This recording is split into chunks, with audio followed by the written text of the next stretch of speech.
basically, but, you know, if you, if you want to get into something serious, people do that too. This carpet has never had anything spilled. No, right. Let me drink a little of this coffee before we start. Find something to mop it up with.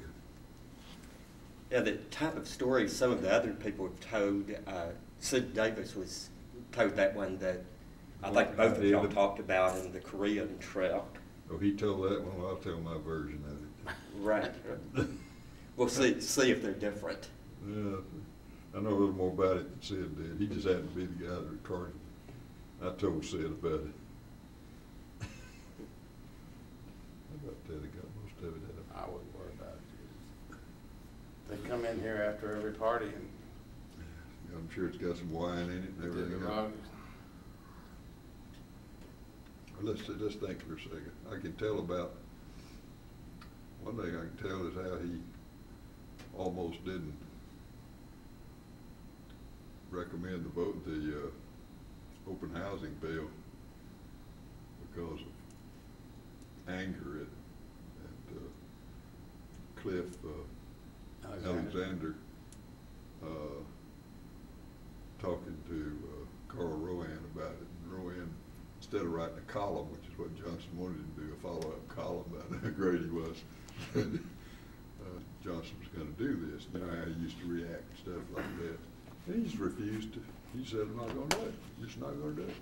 He's just already poisoned the well. I can't get any Southerners or anybody for it. You know, I wasn't prepared. Just raised hell. And Tom Johnson and I went over to his bedroom trying to persuade him. Califano had just utterly failed. He just he couldn't get him to do it. So the president was lying up there in bed about to take his nap. And we were just really passive. Mr. President, you've got to do this. You just got to do this. Well, you know, Cliff told him he couldn't run it as a story and run it as a column. Just gave us fits. So I'm just not going to do it. Just not going to do it. Just forget it. And he got in bed and we just kept on talking. You know, we figured, what the heck, nothing to lose. And finally, he pulled the covers right up under his chin.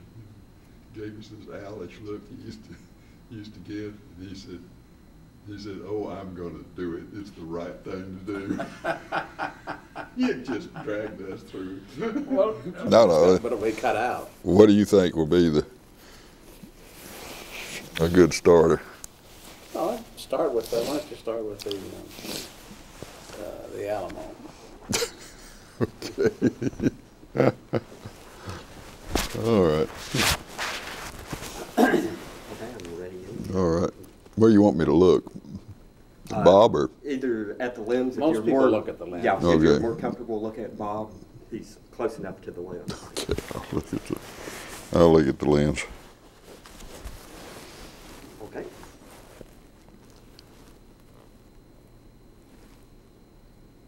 We were traveling to Asia for a major regional conference in Manila, and the president had stopped in Australia, New Zealand, and then we went to Korea. While there, he decided to visit the American troops on the demilitarized zone, give them a pep talk and see what was going on up there. I was not the press secretary at the time. I worked with Walt Rostow at the National Security Council. But Bill Moyers, the press secretary, asked me to take a small press pool with the president to Camp Stanley on the DMZ, which I did. We went into a mess hall crowded with American soldiers. The president gave an impromptu speech, and during the course of the speech, he referred to the fact that these soldiers in Korea were like their brethren in Vietnam. They were protecting the world from communism, and they were standing at the very edge of danger. And He said, made references to the Alamo in Texas, which was something that was very dear to his heart and had been for ever since he was a schoolboy. The story of the Alamo was quite prominent in his thinking. So he referred to the Alamo, that these defenders were like the guys in the Alamo. And he said, my great-granddaddy died at the Alamo. I was in the back of the room, and when he said that, I was totally astonished. I knew that wasn't true. I looked at the press pool, 5 of them, and nobody had any sort of reaction. So my first thought was, well, we got away with it. When we got back to Seoul, Sid Davis of Westinghouse was on the press pool. He played a tape recording that he had made for the rest of the press that had traveled with the president to Asia, back at the hotel in Seoul. There were 2 or 3 Texas reporters on the trip, and when the president said, my great-granddaddy died at the Alamo, they were astonished, told the rest of the press that wasn't so, that the president had told a whopper. So it became quite a story. We were not aware at the time that everybody was writing this story about the president's credibility problems. But when Moyers discovered what had happened, he asked me to go tell the president that he had made a gaffe and see what we wanted to do about it. One of our problems was this gaffe to be put in the official records, which were kept of everything the president said, which were later published in books. I did go see the president. I told him what had happened. He said, I didn't say that. And I said, Mr. President, Sid Davis recorded it. I don't care what Sid Davis recorded. I didn't say that. I didn't have any great-granddaddy at the Alamo. I didn't, frankly, know what to do, so I just went back and reported to Moyers that he refused to acknowledge that he had even said it. So it did get in the official records. And later, after we got back to Washington, I learned that he had called Dorothy Torito, who managed that part of the official record keeping. And he asked Dorothy, he said, now honey, I didn't really say that, did I? And Dorothy said, yes, I'm afraid you did, Mr. President. It's in the Signal Corps recording, and I guess we'll have to put it in the book. And he finally agreed that, well, he guessed he'd made a mistake. Well, many months later, this was in 1966, in early 1969, the president went to the National Press Club to say goodbye to the press, and a huge crowd of reporters and other news people there. And Liz Carpenter had formed a small team of people to try to come up with some funny stories for the president to tell to lighten things up, which they did. And he got up before the national press and said, now you all wrote about one of my relatives who supposedly died at the Alamo, but you didn't let me finish what I was saying. It says it was the Alamo Hotel in Eagle Pass, Texas. And the press got a large charge out of that. And he very reluctantly went through a litany of jokes about credibility problems he had during his administration. He really wasn't sure he ought to do that. He never fully wanted to admit that every now and then he overspoke, he exaggerated, sometimes he just plain made a mistake, and he talked so much. You know, he was thinker and a talker, that sometimes he just went too far, and it was tough for him to concede that that was a problem. But in that last speech at the National Press Club, he did a lot to defang the credibility issue which had plagued him throughout his presidency. One thing I remember the most about President Johnson is his deep concern about leaks from the White House, premature press stories. He never could get a handle on that. He resented his aides or members of the cabinet or anyone else in government doing things that in effect preempted something he was going to do. He felt that sort of thing limited his options, that he liked to keep an open mind on things, sometimes to the very end. He didn't like to make snap decisions, and consequently, leaks sometimes boxed him in. He used to say that if a columnist identified one of his aides as brilliant, that meant that so-and-so was the guy that did the leaking. He tried every way he could to stop White House aides from talking too freely with the press. One system he developed was an order to everybody to report to me, at the time I was press secretary, to report to me in writing every press contact they made, every call they got, what they told the caller. Well, it worked for about a week.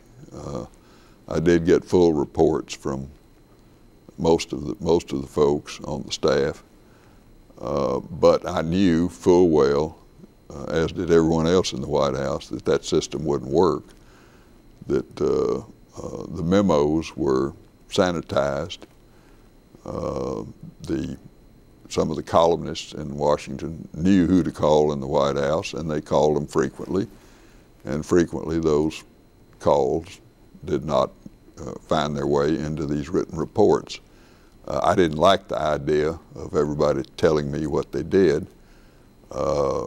We did talk among the staff about the problem of leaking, and I think, frankly, that the Johnson White House staff had a better record for protecting his right to do things the way he wanted to than some of the other administrations had.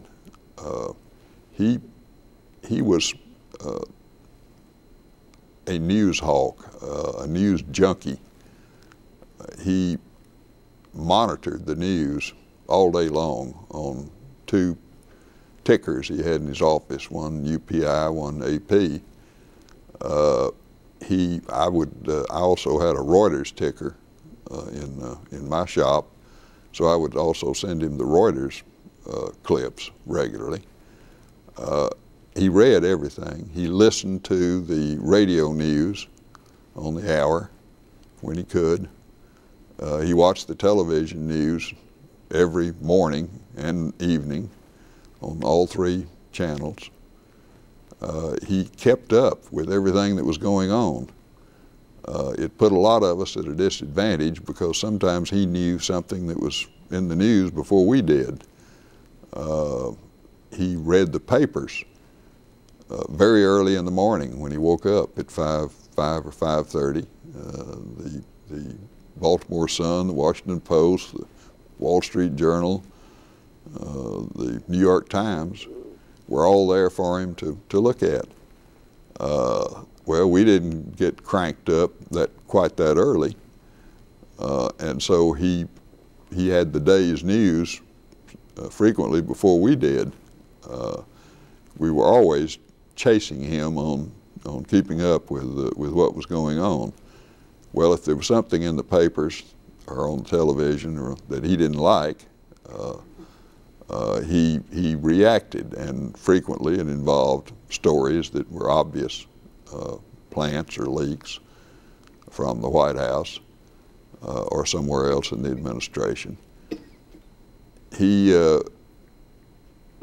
But even on routine things, excuse me, I just cedar fever. I do too. Well, go back to where what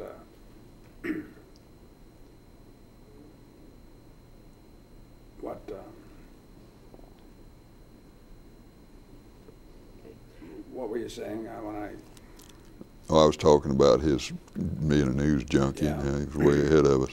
You can edit some of that out, can't you, James? Yeah, But I'll get a wider shot and edit it. Okay. General, on a broader scope, President Johnson was like a blotter when it came to absorbing things that were happening. I believe he was probably the only man in Washington who read the congressional record. Every morning, one of his aides, at the time I was there, it was Bill Blackburn, would go pick up the record at the printers, look at it hurriedly, mark some of the passages in yellow marking pencil, put paper clips on pages that he thought the president would be particularly interested in, and delivered the congressional record to him very early in the morning. And he would look at all that. What he was particularly interested in were speeches and comments, insertions in the record that affected the programs that he was interested in or were related to the Vietnam War. We had a system in the White House of furnishing members of Congress information and sometimes prepared statements for them to help to back up some of his initiatives or to give him some support on some of his foreign policy decisions. That wasn't, obviously, every statement in the record was not engineered by the White House, but our liaison staff and our speechwriters were wired in to the necessity that we get as favorable a reaction in Congress as we could get on what the president was doing.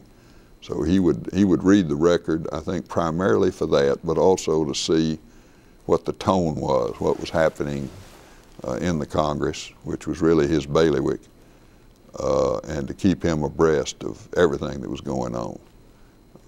If he didn't like something a member of Congress said, sometimes he would call that member and try to set him straight. If he didn't like a press report, he would frequently call either the correspondent or in some cases would go over the correspondent's head and talk to the bureau chief about some story. He,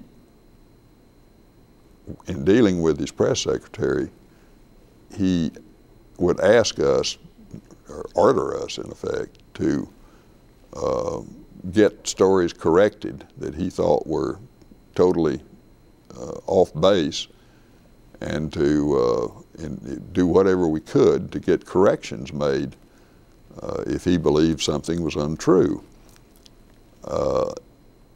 Unfortunately, some of these things he wanted corrected were little more than typographical errors.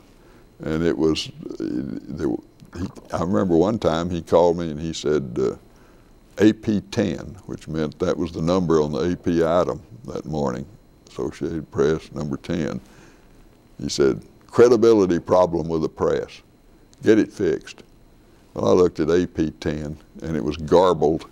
The lead had been garbled on the machine. It was had nothing to do with facts or anything else. It was just in effect typographical. Well, obviously in cases like that, I never knew whether he was putting me on or whether he was serious sometimes. But on cases like that, obviously we didn't call him. But every now and then, something very egregious would happen.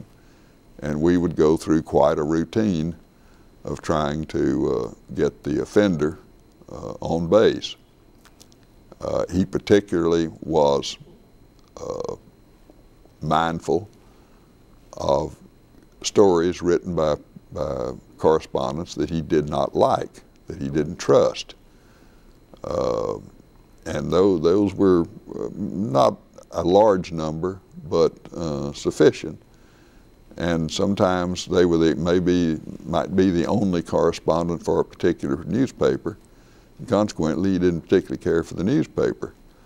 But one of my challenges, I decided when I became press secretary, was to try to get President Johnson to make peace with some of the correspondents that he had, in effect, shut out because he didn't trust them. And one of them was probably the ringleader or the head of the pack in the press, and that was Peter Lissagore of the Chicago, well, the other paper besides the Chicago Tribune. I think it's out of business now. I can't remember what it was. He was a Chicago correspondent in the White House, been there a long time. When Peter formed an opinion and broadcast it among the other press people, they believed it, and he was a good reporter, and was sort of the leader of the group. And I told the president that he had not seen Peter Lissagore during all the time that I was press secretary, and probably during the Moyers days too, and that I thought it would be wise to see him. And I told him why, that the rest of the press listened to him, and he was very important. Well, he didn't trust him because he had done something. I've forgotten now what he said. He said he didn't like me, and he tried to hatchet me and all this. And I said, well, I still believe you ought to talk to him. And a day or two later, the president called me and said, go invite Peter Lissagore to go swimming with me. So I got Lissagore, who was totally astonished that the president would want to go swimming with him. We went to the White House swimming pool, which was an indoor pool that has now been, the architecture has been changed, and the press room today is where the swimming pool was in those days, the swimming pool that had been built by President Roosevelt. We got Lissagore a pair of these paper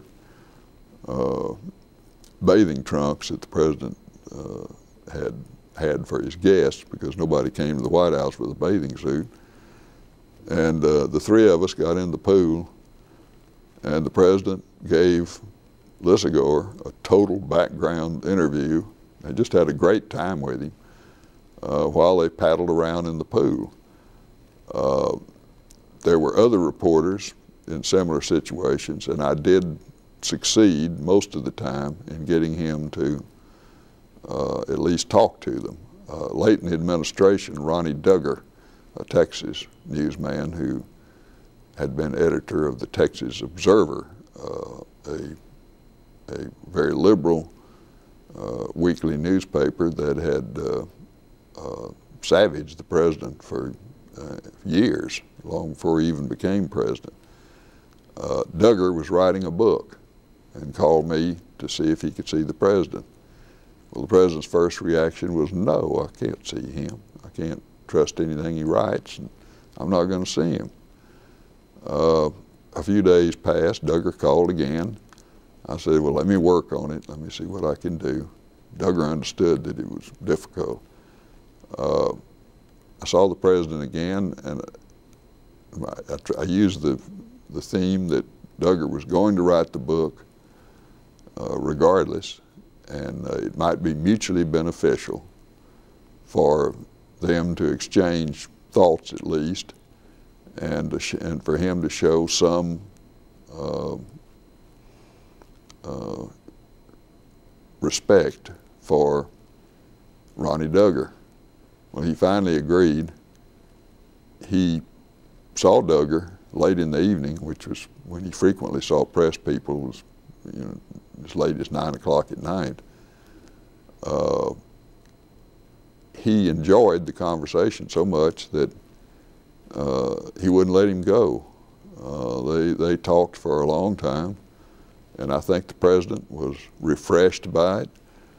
I think he enjoyed having an adversary sitting there talking to him, and frequently that happened.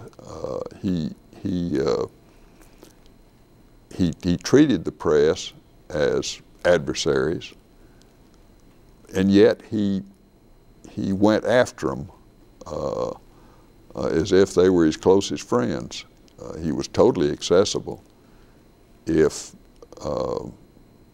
your average correspondent or newspaper editor or foreign visitor who was with the press asked to see him, we could almost always work him in, with the exception of a few that as I said before, he didn't really like. But he would sit usually in the small office adjoining the Oval Office. He would sit with them, and they could stay pretty much as long as they wanted to. Everything he said was supposedly on background or off the record, but he knew full well that some of them would write stories based on things he told them. So obviously he used these sessions to sell his point of view. And I think a lot of the foreigners in particular were surprised that they had such access to the president. The foreigner who was most surprised was the correspondent for one of the Soviet Union's publications. I forgot now which one it was, whether it was TASS or one of the others. But this gentleman, a tall, husky man, was a colonel in the KGB, according to the Secret Service, in addition to being a correspondent with White House credentials. At that time, the Soviet reporters, who were all agents, were not allowed to leave Washington except by special permission. Well, this particular man, he and I had become fairly friendly. He wanted to go to Texas. He wanted to fly to Texas with the rest of the press and see the president's home ground. I talked to the Secret Service about it. They were not enthusiastic about the idea, but they finally agreed that might be all right if the president, but I had to get the president's approval. I went to him, and he said, "Sure, I don't care. Fine, let him come." So we got the permission from State Department, and he came down to Texas on the press plane. He was just itching to go to the LBJ Ranch. Again, I talked to the president about him coming to the ranch, and the Secret Service really didn't like that. But he said, "Yeah, bring him on out." So in company of several other reporters, we paid a visit to the president at the ranch, and the president said, "Come on, I'll drive you all around the place so you can see it."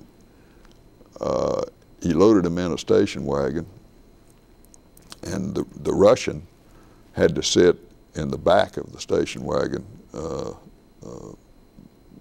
on what would have been a third seat in present day large SUVs, but in those days the station wagon had a as I recall, this one in particular, you just had to sit on the floor in the back. Well, he was one of a couple of reporters that had to sit in the back. The car was so full.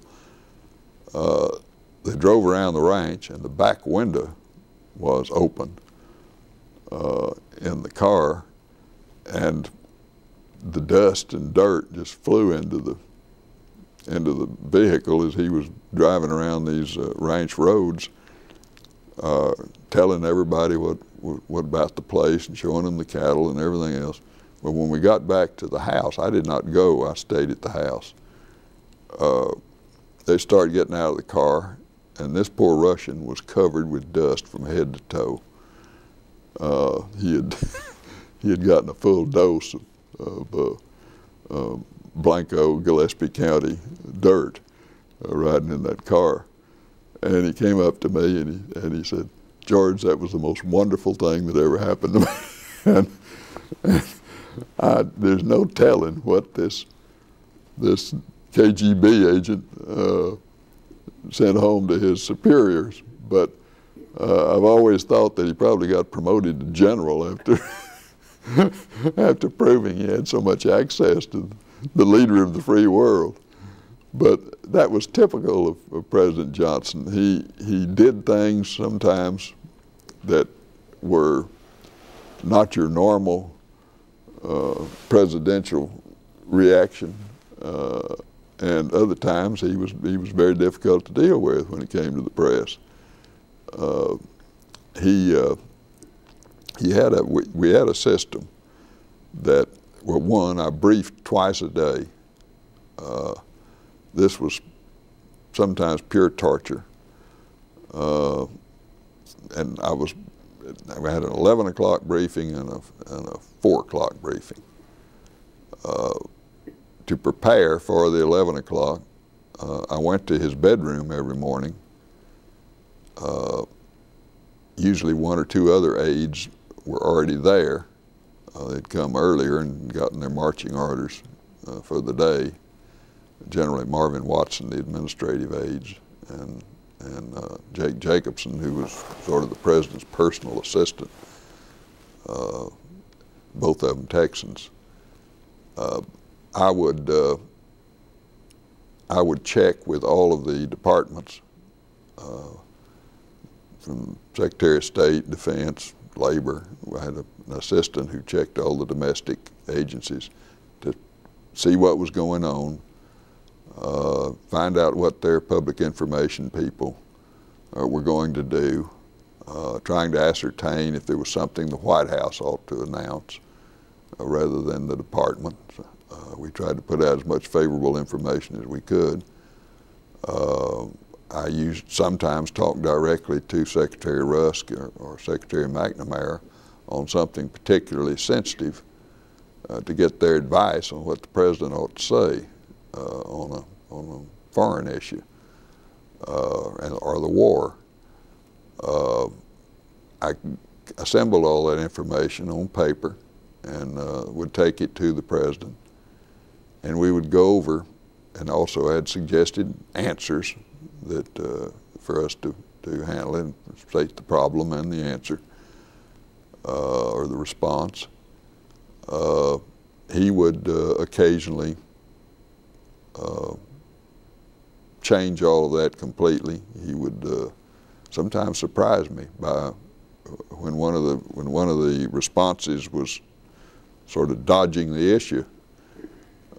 He would come forward and say, "No, I think you ought to just tell it like it is," which pleased me, obviously. But that we prepared. We'd talk about the issues of the day, and we'd watch together. We'd watch the 3 news shows on his 3 television sets and get the very latest about what they were saying.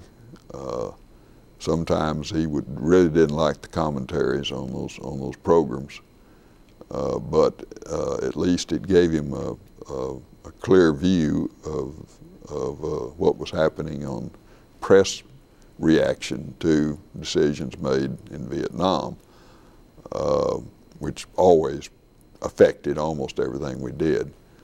But after I would go over the briefing materials with him, we would generally just talk about what was happening and what his plans were and scheduling and one thing or another.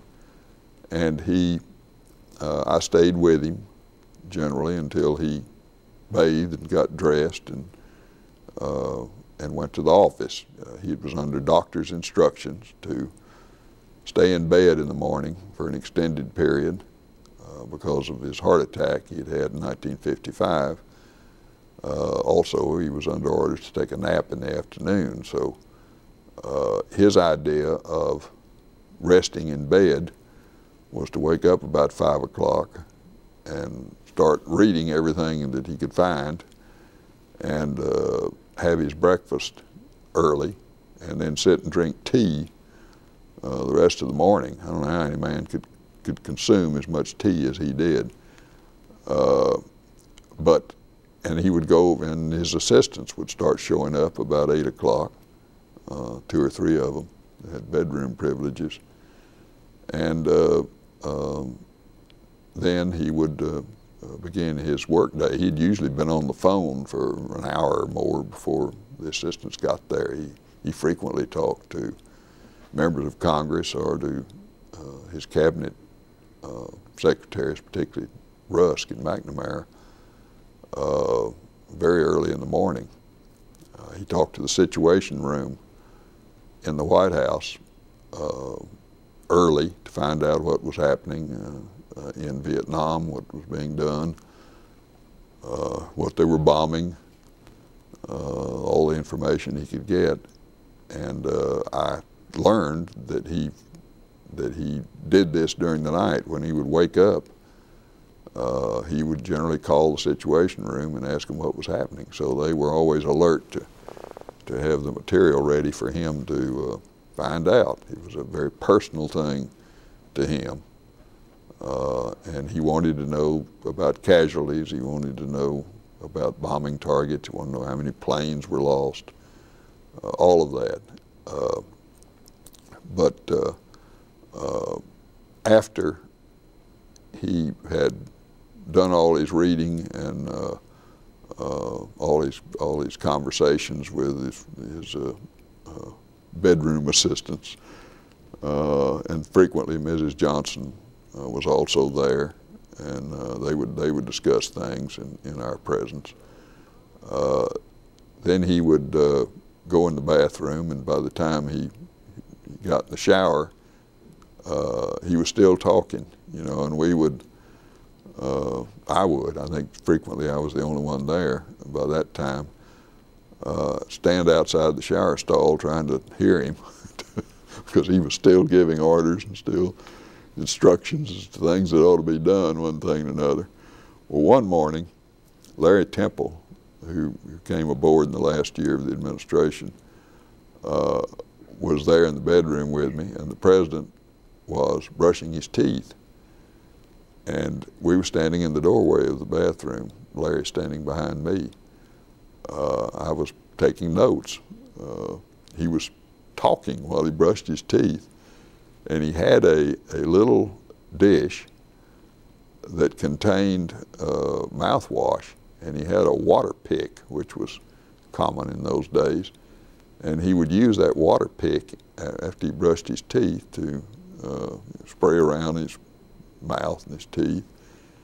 And he was talking merrily away while all this was going on, and he turned that water pick the wrong way and sprayed me with mouthwash as I was standing there. Well, I jumped back and stepped on Larry's foot. Larry let out a howl, and the president just kept right on talking. He never acknowledged that he had sprayed me from head to toe with Lavoris. So I went to the office that morning and spent the rest of the day smelling like mouthwash. But he would get so preoccupied with what he was doing that he could discuss things with you wherever he was. It just didn't matter to him. You know, if he was in the middle of a conversation and he had to do something else at the same time, like shave or take a shower or go to the bathroom or whatever it was, you were expected to stay with him, and because his time was limited and he had to talk to you. He's taken a lot of flack over the years for some of the crudity of what he did. I must say that we took it as a matter of course. He would undress when he had to undress. He would stand there stark naked talking to you. Not women, of course, but he just never registered with him.